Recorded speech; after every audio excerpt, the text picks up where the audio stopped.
At the end of Fruits Basket, the curse had been broken. Yuki and Machi were dating. Ayame and Mina were confirmed to be a couple. Momiji had the most unfulfilling ending. Toru and Kyo had 3 kids and a granddaughter. And Shigure... Wait, what? What? Toru and Kyo had 3 kids? And they had a grandchild? What the fuck? When did all that happen? So, that was my reaction after watching Fruits Basket. It felt like a sudden breakup with no warning and totally broke my heart. I had so many questions. What did Toru and Kyo's relationship look like now? When are they going to get married? What is Toru's plan after graduation? What about Yuki and Machi? What are they doing? What about Shigure and Akito? Are they finally going to change into decent people now? What about Momiji? Why is he the only one without a partner? And what the fuck about Ayame and Mine? Are we really going to pretend like the whole show shouldn't instead have been about their relationship? And the universe had the audacity to hide that from us for so long? I did not realize when this show started to make me care so much about these fictional 2D characters. And when it started to make me feel like I'm also a part of their home.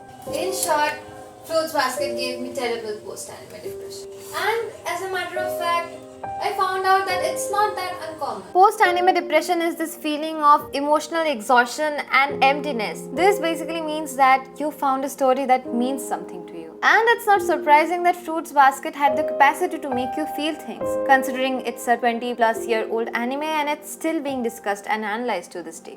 It's literally as old as me. Anyways, all my pent-up feelings made me wonder what makes an anime so good that it gives you post-anime depression. This brings me to our first ingredient. Number 1, the slow burn romance. There are 2 kinds of romances in the world of fiction. Number 1, the ultra fast moving romance where the 2 individuals kiss and do all the goofy stuff that leads to population growth on the very first episode. And then there's number 2. The ultra slow moving romance where it takes an entire season for the 2 individuals to just realize that they like each other. Fruits Basket is the second kind. Things move so beautifully slow between Toru, Kyo and Yuki that it takes almost 40-ish episodes to figure out who is going to end up with who. And that's the beauty of it. The slow burn gives us a chance to really understand these characters, to root for them, and when they finally reach their destination, it feels like a victory well deserved. The story starts with a shot of a high school girl, Toru Honda, living in a tent all alone because her grandfather's home was under renovation and she did not want to bother her friends. Yup, nothing weird about it. Soon she is found out by Yuki and Shigure because the tent happened to be on the Soma estate. Looking at her living conditions,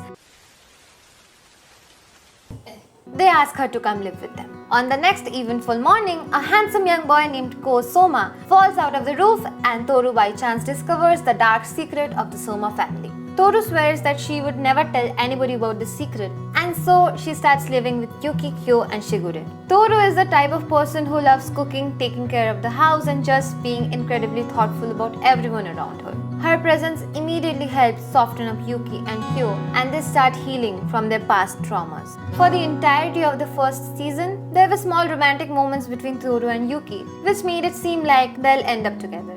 On the other hand, Kagura was obsessed with Kyo, and this did not leave much possibility for Toru and Kyo to come closer. The real cupid for Toru and Kyo arrived at the end of season 1. Kazuma-san. This scene, hands down, is the best scene in Furuba. After this, I was completely sold out on Toru and Kyo and would not accept anything else. I mean, look at the way he holds her and pulls her together. With season 2, there was a visible change in Kyo's behavior. He wasn't irritated anymore and constantly prone to violence. Coming out to Toru had taken a lot of emotional burden off his shoulders, and he had started changing into a better person as a result. Kyo was finally seeing Toru as an equal, as someone he could depend upon, and so he made an effort to do the same for her. Anyone can see that Kyo needed Toru, but everyone fails to see how much Toru also needed Kyo to survive. Unlike Yuki, Kyo had realized that Toru was hiding a lot of emotional baggage under her smile. He started caring for Toru in his own way by paying attention to her, being sensitive and just being there for her, for when she needed to vent. Kyo had the biggest character development out of everyone in Fruits Basket, and it's a feast to watch him grow from an angry, irritable idiot to a gentle and loving boyfriend. The way he looks at her makes me all fuzzy inside. Maybe they didn't have a great first kiss scene, But their slow-burn romance, top class. Witnessing the growing dynamic between Toru and Kyo, Kagura and Yuki slowly realized that they were lacking something. Watching Toru accept Kyo for who he is made Kagura realize that the feelings she had for Kyo were of guilt and not of love. She realized that she had been subconsciously pretending to love Kyo because she felt guilty for forcibly taking off his rosary when they were kids. Watching how Kyo had begun standing up for Toru and genuinely caring for her, Yuki realized that he was forcing himself to flirt with Toru, and the feelings he had weren't romantic. Rather, Toru had filled up a place of a mother in his life. I won't lie, I was genuinely surprised over here. With Yuki's Okasa declaration, the place for Yuki's Hime-sama was officially declared open. Machi and Yuki had a similar upbringing in many ways. They were always expected to be perfect, had a burden of responsibilities on their shoulders, and most importantly, had no affectionate parental figure while growing up. While everyone had alienated Yuki by placing him on a pedestal, it took Machi no time to see through the facade and realize that Yuki is lonely, despite always being surrounded by people. On the other hand, while nobody understood why Machi acted the way she did, Yuki instantly could realize that Machi suffered from terrible anxiety. Because they were tormented by the same demons, Yuki and Machi could understand each other from the very start. Yuki and Machi were equals compared to the dynamic between Yuki and Toru. Toru was always the one supporting Yuki for his emotional needs and never the other way around. Although Machi's character never got enough time to develop, I was pleasantly surprised when Machi wanted to show her appreciation to Toru for protecting Yuki and making him change into a more confident person. Machi's gesture reminded Yuki of something his brother Ayame had told him long ago. He realized that Machi was thanking him for his weakness because otherwise Prince Yuki would have never known about her existence. Her gesture touched Yuki so deeply that he said the sweetest thing a person would want to hear from their loved one. こんなところにいたんだね。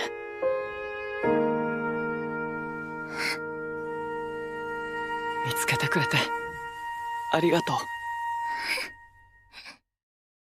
But just having the central romances isn't enough for creating the perfect amount of loneliness and emptiness known as the post-anime depression syndrome. We need more ingredients. Number 2. Strong supporting characters. Now if we leave the male two couples aside for a moment, can somebody tell me why? Is Ayame and Mina's relationship not revealed until the very end? Why? Any normal human being would normally guess Mina to be a normal person doing a normal seamstress's job in this very normal looking shop. But if you spend no more than 5 seconds in this shop, you would meet this not at all normal, eccentric female version of Ayame reincarnated as a human.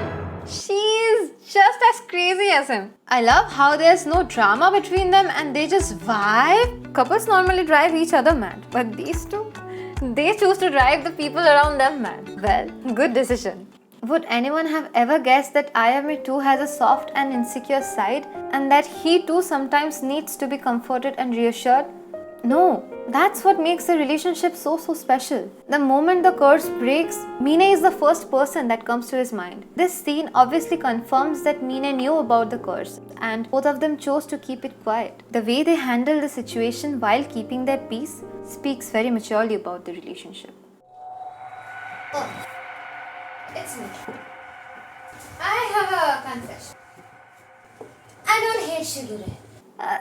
Let me explain. While I obviously don't like him as a person, but I believe his crafty and manipulative ways actually played a big part in breaking the curse. I mean, do you really blame him for doing whatever he can to save the girl he loves? Every story needs that. Shigure is a villain we can understand, even if we don't necessarily agree with. He is incredibly selfish.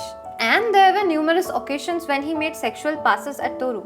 But still his ultimate objective of breaking the curse to save Akito eventually saved everyone else in the process. Back to ranting. For the record, can somebody explain to me what on earth Momiji has done to deserve being the only person who has unfulfilled love in the whole of Fruits basket? Literally every supporting character got a love interest. There is no exception whatsoever. Except Saki, of course. Well, she is the boss. Toru has Kyo, Yuki has Machi, Haru has Rin, Kisa has Hiro, Uotani has Kureno, Shigure, Ayame, Hattori have Akito, Mine, Mayuko respectively. Even this guy and this girl found someone for themselves. So how is it fair for Momiji to be the only person to have unfulfilled love? Momiji has always been a fan favorite because of his happy-go-lucky nature. He is the extrovert of the group who organizes family trips, is excited all the time and just keeps everyone happy when he is around.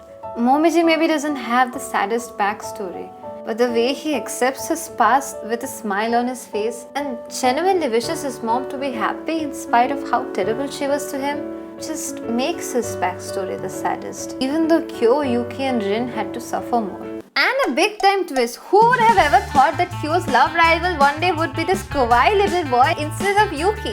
Within one season, Momiji transformed from this kawaii little boy who used to be bullied by Kyo into this rival guy who challenges Kyo to steal his girlfriend. Momiji slightly made Kyo wet his pants here. Look at how uncomfortable he's looking. There are so many subplots in this anime that I can keep going endlessly. The friendship between Otani, Saki and Toru, it is the most wholesome female friendship I've seen in a while. Hanajima simping for Kazuma-san just to toy with her best friend's boyfriend? Priceless. Hello, who am I to complain? Do I simp over this man who's probably thrice my age? Absolutely. Then there's Hatsuharu literally calling Yuki his husbando in front of Toru and Rin? Priceless again. But having yummy slow-burn romances and strong supporting characters falls short in creating the post-anime depression if there isn't the last step. Number 3. Climactic moments.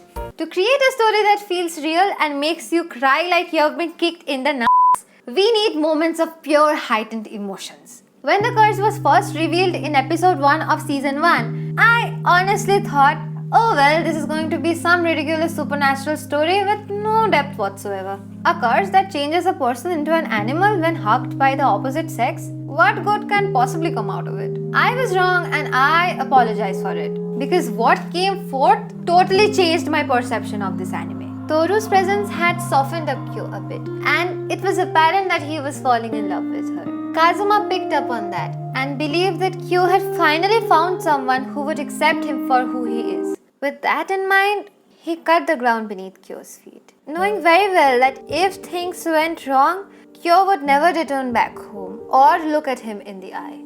Had Toru plainly accepted Kyo's ugly side without any hint of second thought, this scene would have completely felt fake and forced. Although it seemed opposite to her nature, Toru stopped and hesitated. She confessed that she was scared. She said that Kyo's voice did not even sound like himself. She even considered going away when Kyo pushed her back the first time. But all those fears outweighed the fear that Kyo would probably never return home if Toru didn't hold his hand at that moment. And Kyo cried.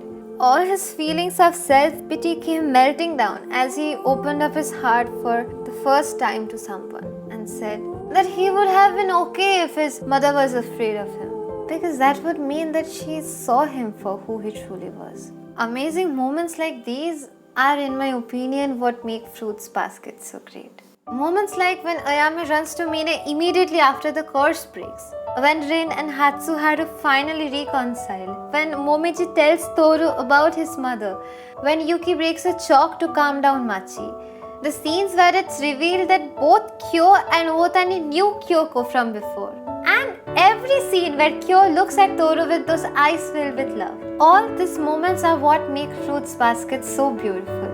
Attempting to analyze these moments would not do them justice because sometimes the emotions in these beautiful moments cannot be put into words. Fruits Basket makes you laugh, makes you cry, and sometimes teaches you a lesson about love and remains with you even long after you have completed watching it. And in doing so, sometimes even gives you the emptiness known as post-anime depression. Fun section. Fruits Basket left us hanging with a bunch of unanswered questions. How many of them are married? How are they doing now? How many kids do they have? But what frustrated me the most is that there is not one single picture of all the couples together with their kids. I mean, is it really a lot to ask? So you know where I went in quest of my answers. Reddit. And this is what we know. Kyo and Toru have the largest family with 2 sons and a daughter. Their first son, Hajime, looks just like Kyo and he is very close to his grandfather Kazuma. Kawaii! Hajime is one of the main characters in the sequel manga, Fruits Basket Another. Yuki and Machi have a son named Mutsuki. He had a very happy childhood and his sweet nature would remind you of Yuki. Hattori and Mayuko have a daughter named Kinu. She is probably the oldest of all the second generation Soma kids. Ayame and Mine have an elder daughter named Hibika and a younger son named Chizuru. Hibika is probably the same age as Kinu, so she is also older than most other Soma kids. Shigure and Akito have a son named Shiki. Akito turned into a very loving mother later on, and the three of them seem happy. Rin and Hatsuharu have twins, a girl named Sora and a boy named Riku. Sora is the livelier one of the two siblings, and Riku is calm like his dad. Kakeru married Komaki. It's sad how Komaki's character was written off in the anime. She has quite a big role in the manga. Komaki is tragically connected to Toru, as Komaki's father and Toru's mother Kyoko were killed in the same car accident. Kakeru and Komaki together have a daughter named Michi and a son named Mo. Hanajima gets married to a foreigner and they have a son named Ryo. So yeah, obviously nothing happened between Hanajima and Shisho. Kagura also gets married. She and her unnamed partner have a son. There is no mention of Uotani and Kureno in Fruits Basket Another. Uotani and Kureno moved to some place distant at the end of the anime, and maybe they lost touch after that. I kinda wanted to see how the relationship went. Leader of the Yuki fan club Motoko Minagawa gets married too, and she has a daughter named Rukiko. We also see the grown-up versions of Momo, Momiji's sister, Hinata, Hiro's sister, and Megumi, Hanajima's brother. And we don't know about Kisa and Hiro, but they are probably married. Ritsu and Michan do not appear in Fruits Basket Another, but in a bonus story of the first fan book, Ritsu and Mitsuru are a couple. And Mitsuru states that she is unsure of Ritsu's gender, but she wants to be with him regardless. Fruits Basket Another doesn't really fill up the void left behind by the 2019 anime, because the main characters appear only briefly, and it's a story of its own with completely a new set of characters. Hello, I'm Shobhinatta and I make videos about some fictional 2D characters when I'm feeling emotional. If you watched it till here, please consider subscribing. And I should probably go now and watch some other anime. Maybe that will help me clear up my head.